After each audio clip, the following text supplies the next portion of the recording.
Hello বন্ধুরা, দেখতে পাচ্ছেন অনেক দিন পরে আমি আজকে ডুরিয়ান ফল আনছি। ডুরিয়ান ফল, তো ডুরিয়ান ফল বাংলাদেশে অনেক দাম, এখনও পাওয়া যায় কি আমি জানি না। মালয়েশিয়াতে এটা অনেক দাম। আমি 1 কেজি 300 গ্রাম নিয়েছি, 20 টাকা কেজি নিয়েছে। তো অনেক সুস্বাদু, দেখলে বুঝতে পারবেন। সেম কাঁঠালের মতোই দেখতে, কিন্তু শির থাকে, 3টা 4টা করে শির থাকে। তো এটা প্রচণ্ড গরম, অতিরিক্ত খেলে আবার গরম ধরে।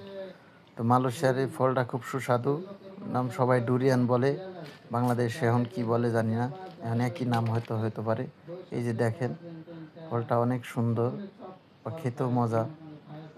তা আপনারা যারা আসবেন অবশ্যই মালয়েশিয়াতে ডুরিয়ান ফল অবশ্যই খাবেন। ডুরিয়ান ফল খেতে যেমন সুস্বাদু, দেখতে অনেক সুন্দর। দেখেন, আমি এর আগেও খাইছি, কিন্তু এই ভাউকের লিয়া সেখানে খাইনি। আরও ছোট ছোট খাইছি। সব রকম পাওয়া যায়, বড় বড় পাওয়া যায়, ছোট মাঝারি সব রকম। তারপরেও আপনার মনে করেন কি কি খোলা কেটে বিক্রি করে আপনার 10 টাকা 20 টাকা থাল, একটা ছোট থাল আছে মানুষের সাথে, একটা প্লাস্টিকের থালে ওইসব বিক্রি করে এইভাবে। তো অনেক সুন্দর খাইতে। আপনারা যদি অবশ্যই মালয়েশিয়াতে আসবেন অবশ্যই খাবেন। ভালো থাকবেন। ধন্যবাদ সবাইকে।